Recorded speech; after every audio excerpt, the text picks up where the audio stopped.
என்னங்க, எனக்கு ஆம்பளை புள்ள பொறக்கலன்னா நான் செத்துருவேங்கறத மனசுல வச்சுக்கிட்டு தான் பெத்த புள்ளைய எனக்கு தாரவாத்து கொடுத்திருக்கா. எவ்வளவு பெரிய தியாகத்தை பண்ணிருக்கா சிவகாமி.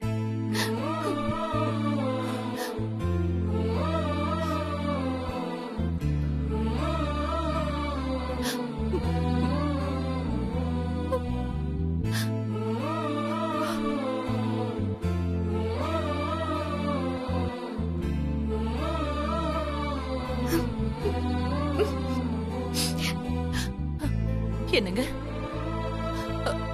நான் இப்பவே சிவகாமிய பாக்கணுங்க. என்ன அவகிட்ட அழைச்சிட்டு போங்க. வாங்க. பைரவி, வேண்டாம், ஸ்ட்ரெயின் பண்ணாதீங்க.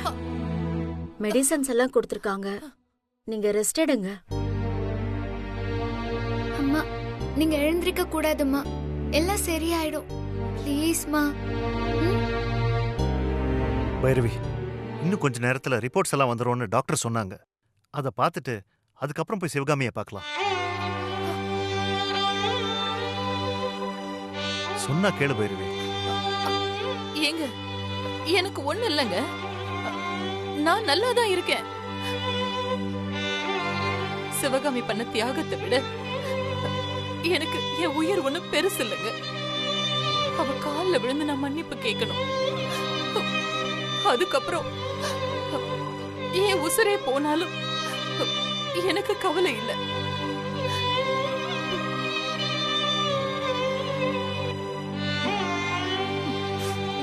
இத பாருங்க, வாங்க.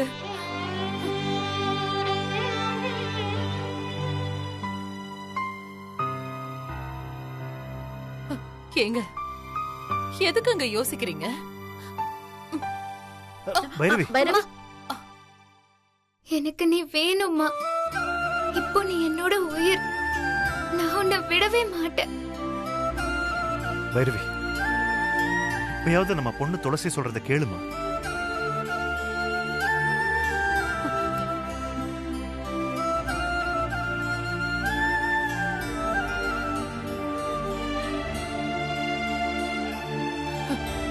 இனிமே என் பொண்ணு சொல்றத மட்டும்தான் நான் கேட்பேன்.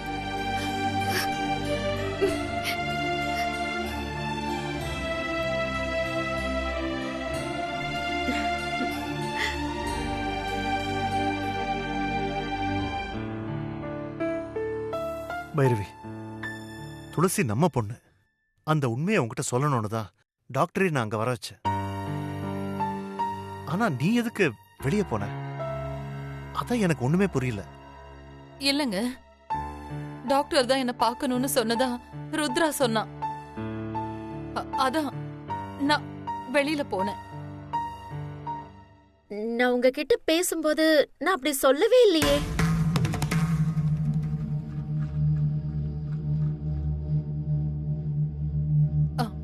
நான் உங்ககிட்ட பேசவே இல்லையே.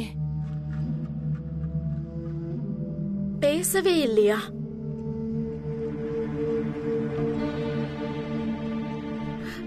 நான் இதுவரைக்கும் உங்ககிட்ட பேசினதில்ல. சோ உங்க வாய்ஸ் எப்படி இருக்கும்னு எனக்கு தெரியாது.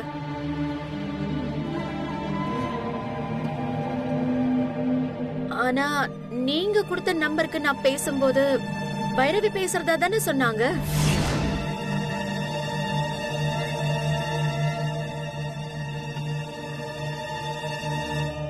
அப்பா,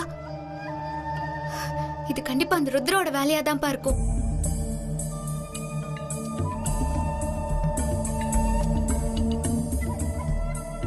ஆமா துளசி, அவதான் உங்க அம்மாவை டைவர்ட் பண்ணி டாக்டர் வர சொன்னதா சொல்லி வெளியே போக வச்சிருப்பா.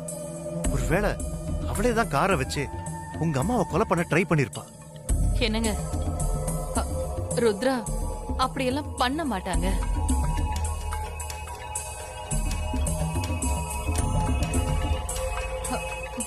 நான் தான் வேகமா வந்த காரை கவனிக்காம ரோட்ல நடந்து போயிருப்பேன்.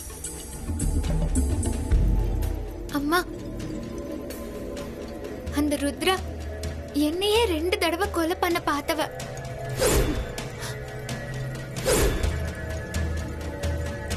அவ ரொம்ப மோசமானவம்மா. அந்த ருத்ரா அப்படிப்பட்டவளா? அவளை போய் நல்லவன் நினைச்சிட்டு இருந்தனே. பைரவி, அவன் ஒரு மட்டமான கிரிமினல்னு எனக்கு முன்னாடியே தெரியும். ஆனா நீ அவன் மேல ரொம்ப நம்பிக்கை வச்சிருந்த. நானும் எத்தனையோ தடவை உன்கிட்ட சொல்லி பார்த்துட்டேன். ஆனா நீ தான் கேட்கல. உனக்கு சிவகாமி மேல இருக்கிற கோவத்தை தனக்கு சாதகமா பயன்படுத்திக்கிட்டா அந்த ருத்ரா.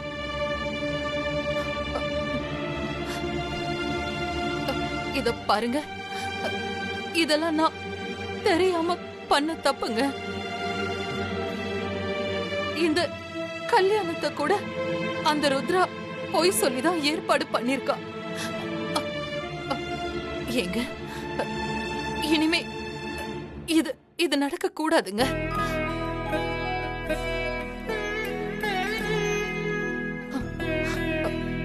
துளசி, நான் அன்னைக்கு லக்ஷ்மிய விஸ்வாவுக்கு கல்யாணம் பண்ணி வைக்கணும்னு உன்கிட்ட சத்தியம் வாங்கினல, அதே மாதிரி இப்போ எனக்கு நீ ஒரு சத்தியம் பண்ண. நான் என்னம்மா பண்ணணும் சொல்லுங்கம்மா. நீ என்ன பண்ணுவியோ ஏது பண்ணுவியோ எனக்கு தெரியாது. ஆனா விஸ்வா உன் கழுத்துலதான் தாலி கட்டணும்.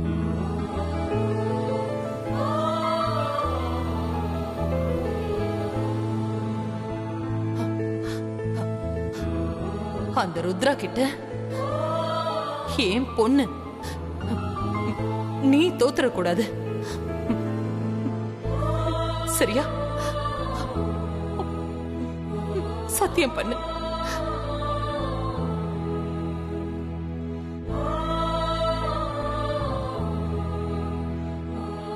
இல்லம்மா, இப்ப எனக்கு கல்யாணம் வேண்டாம்.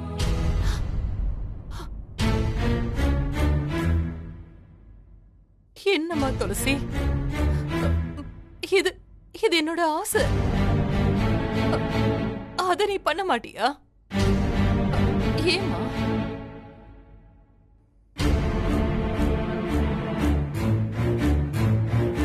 அம்மா, நான் உங்க பேச்சு கேட்கலன்னு என்ன தப்பா நினைக்காதீங்க. நீங்க கம்ப்ளீட்டா குணமாகி வந்த பின்னாடி நீங்க, அப்பா, சிவகாமி, பார்த்திப உங்க எல்லார் முன்னாடியும் நான் சந்தோஷமா கல்யாணம் பண்ணிக்கணும்னு ஆசைப்படுறேன். ப்ளீஸ்மா. பைரவி, துளசி சொல்றதும் கரெக்ட் தானே. முதல்ல உன் உடம்பு நல்லபடியா குணமாகட்டும். இல்லங்க, இப்ப இந்த கல்யாணம் நடக்கலனா அந்த ருத்ரா ஏதாவது பிளான் பண்ணி நம்ம விஸ்வாவை கொன்னாலும் கொன்னுடுவாங்க.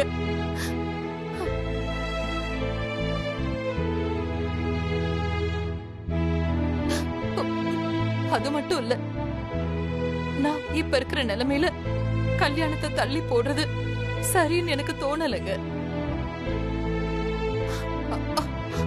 நாளைக்கே எனக்கு எனக்கு எது வேணும்னாலும் நடக்கலாம்.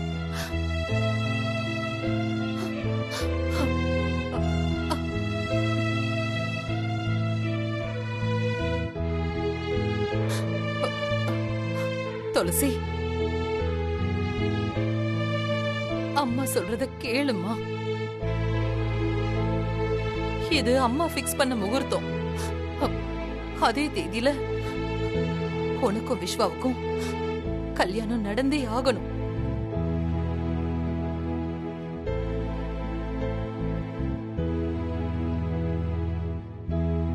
துளசி,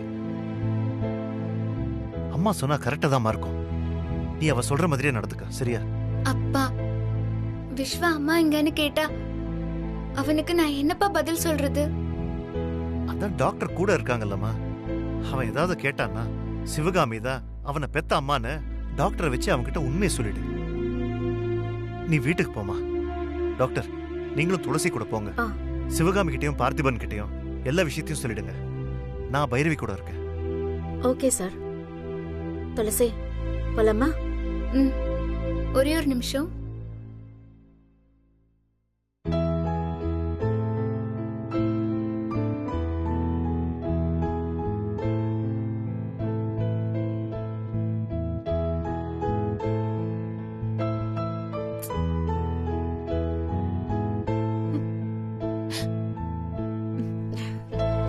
வா போலாம்.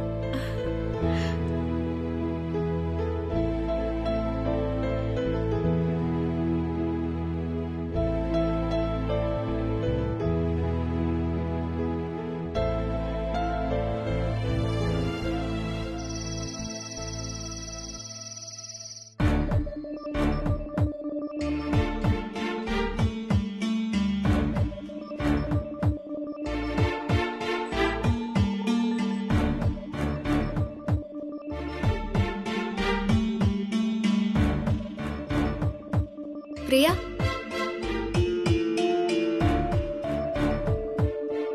ஏய் துளசி, எங்கடி போயிட்ட? ரொம்ப நேரமா உன்னை ஆளையே காணோம். அதுவா, நான் ஹாஸ்பிட்டல் வரைக்கும் போயிருந்தேன்டி. என்னாச்சு துளசி? யாருக்காவது ஏதாவது ப்ராப்ளமா? என்ன விஷயம்னு நான் அப்புறமா சொல்றேன்.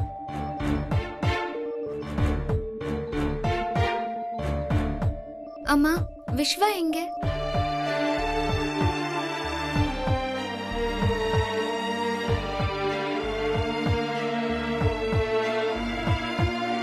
அதோ அவன் கிட்ட போய் கேளு. அவங்க 2 பேரும் தான் இவ்வளவு நேரம் ரூம்ல பேசிட்டு இருந்தாங்க.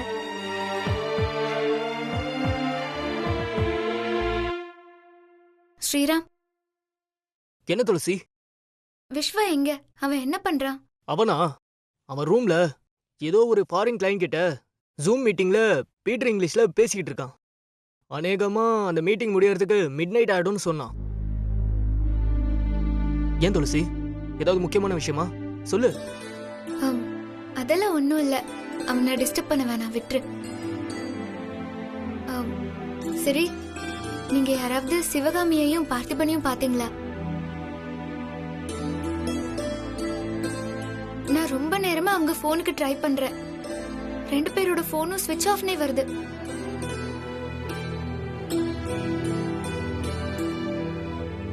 நான் உங்களை பார்க்கவே இல்லையே துளசி. நானும் பார்க்கல துளசி.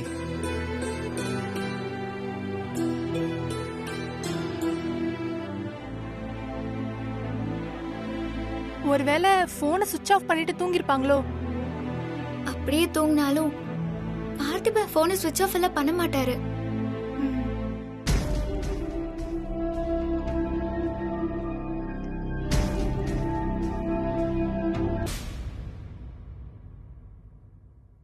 சரி, நான் போய் மாடியில இருக்க ரூமை செக் பண்ணிட்டு வரேன்.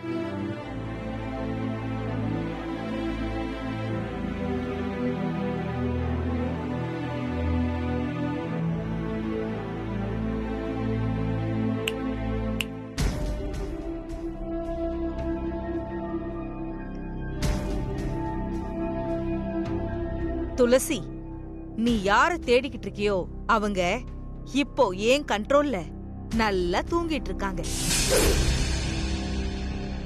இல்ல இல்ல, நல்ல மயக்கத்துல இருக்காங்க. ஏய் ருத்ரா, என்ன சொல்ற நீ? என்ன, நான் சொன்னதை நம்பலையா? இரு, ஒரு வீடியோ காட்டுறேன், அத பாரு. ம்.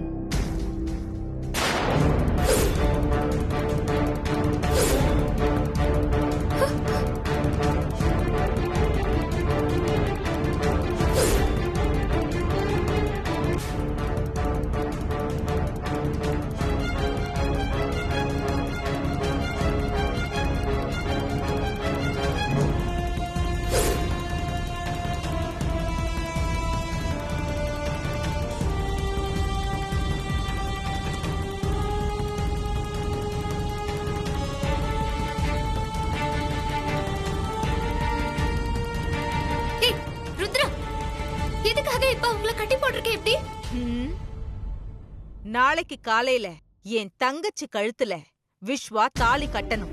அதுக்காகத்தான் அவங்கள கட்டி போட்டிருக்கேன். ஹே ருத்ரா, விஸ்வாவோட அப்பா ஒரு டிஜிபி தெரியும்ல? அவரு வீட்லயே உன் கிரிமினல் வேலைய காட்டுறியா? மரியாதையா அவங்க 2 பேரையும் வெளியே விட்டுரு.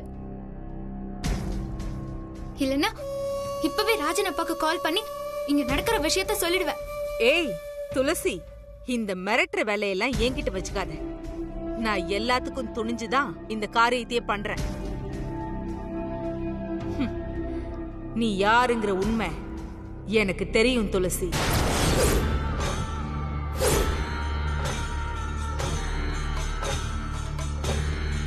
உங்க அப்பா ஒரு டிஜிபியா இருக்கலாம். நாளைக்கே என்ன அரெஸ்ட் பண்ணி ஜெயில கூட போடலாம். அதுக்கெல்லாம் நான் பயப்பட மாட்டேன். இங்க பாரு துளசி, என் தங்கச்சிக்கு நான் வாக்கு கொடுத்துட்டேன். அவளுக்கும் விஸ்வாவுக்கும் நாளைக்கு காலையில கல்யாணம் நடந்தே ஆகணும். அதுக்காக என் உயிரே போனாலும் அத பத்தி எனக்கு கவலை இல்லை. ஆனா என் உயிர் போறதுக்கு முன்னாடி இந்த இடத்துல 2 உயிர் போயிடும். அது யாருன்னு உனக்கே தெரியும்.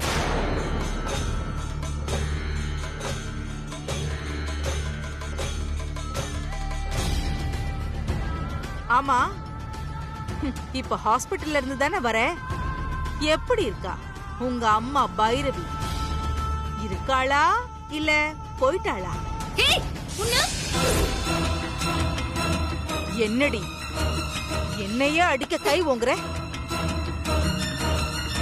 இங்க பாரு, நான் ஒரு கால் பண்ணா போதும் உன்னை வளர்த்த அம்மா அப்பா அதான் சிவகாமியையும் பார்த்திபனையும் மயக்கத்திலேயே பெட்ரோல் ஊத்தி கொளுத்திடுவானுங்க என் பசங்க.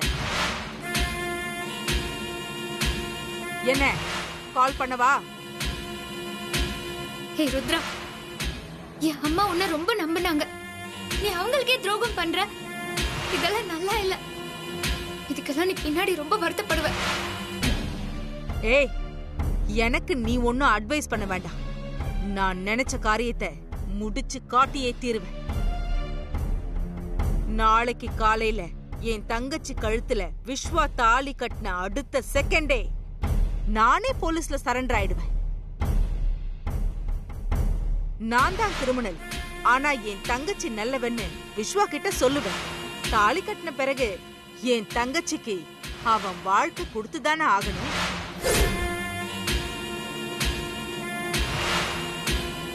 அது வரைக்கும் நீ ஏதாவது அவன்கிட்ட சொல்லி இந்த கல்யாணத்தை நிறுத்தணும்னு முயற்சி பண்ண,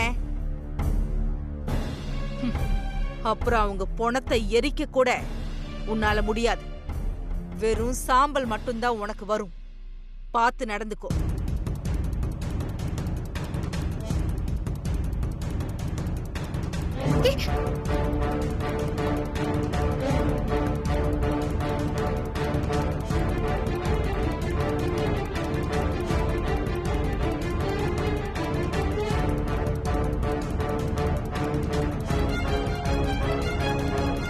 பைரவி அம்மா நாளைக்கு விஸ்வா என் கழுத்துல தான் தாலி கட்டணும்னு என்கிட்ட சத்தியம் வாங்கியிருக்காங்க. இந்த சமயம் பார்த்து சிவகாமியையும் பார்த்திபனையும் கடத்தி வச்சு இந்த ருத்ரா என்ன மிரட்டுற. இப்ப நான் என்ன பண்ண போறேன்? எனக்கு ஒண்ணுமே புரியலையே.